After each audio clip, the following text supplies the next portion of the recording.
या फिर कहीं रुपया पैसा अटक गया हो, नहीं निकल रहा हो, किसी व्यक्ति से कोई काम करवाना है, वो काम नहीं कर रहा, कोई फाइल आगे नहीं बढ़ रही है, कोई कार्य अटक रहा है, तो एक जल के पात्र में जल भरकर 5 बेलपत्री शिव जी को समर्पित कर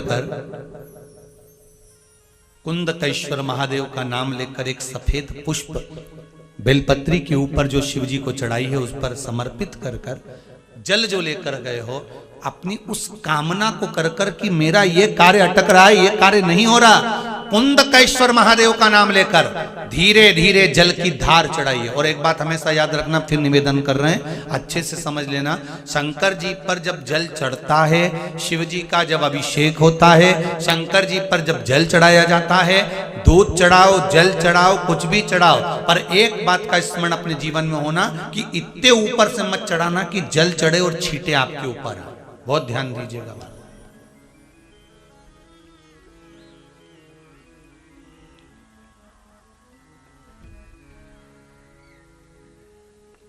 यहां तक वर्णन करा गया है कि शंकर जी का जल चढ़ा हुआ जहां से बहकर जाता है ना, उसको लांगा तक नहीं जाता।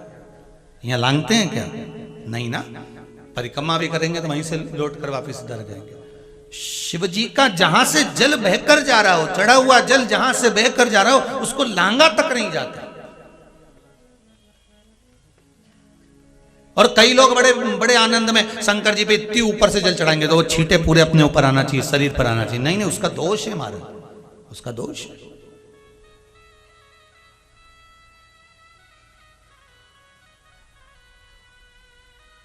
शिव जी को अगर आप जल चढ़ा रहे हो, जैसे आप भगवान को अगर जल चढ़ाओ, दूध चढ़ाओ, तो मान लो अगर जैसे एक सरल भाषा में समझ लो और अच्छे से, कि जैसे ये शिवलिंग है शंकर जी का, ये शिवलिंग है, और आप जल चढ़ा रहे हो तो इतनी ऊपर से छोड़ोगे तो पानी का छींटा तो अपने ऊपर आएगा, पर वही जल, वही दूध, वही सामग्री आप शिवलिंग से थोड़ी सी दूरी बनाकर अगर आप समर्पित करेंगे तो बाबा उसको स्वीकार भी करता है और आनंद की अनुभूति भी होती है, कार्य में सिद्धता भी आती है,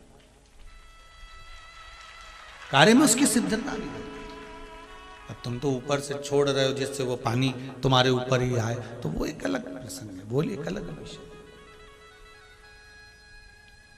बहुत ध्यान देना महाराज, भगवान को कभी भी कोई भी सामग्री, जैसे भगवान के मंदिर में अगर फूल चढ़ाने जा रहे हो, भगवान के मंदिर में अगर पुष्प समर्पित करने जा रहे हो, तो फूल का मुख अपनी ओर नहीं होना चाहिए।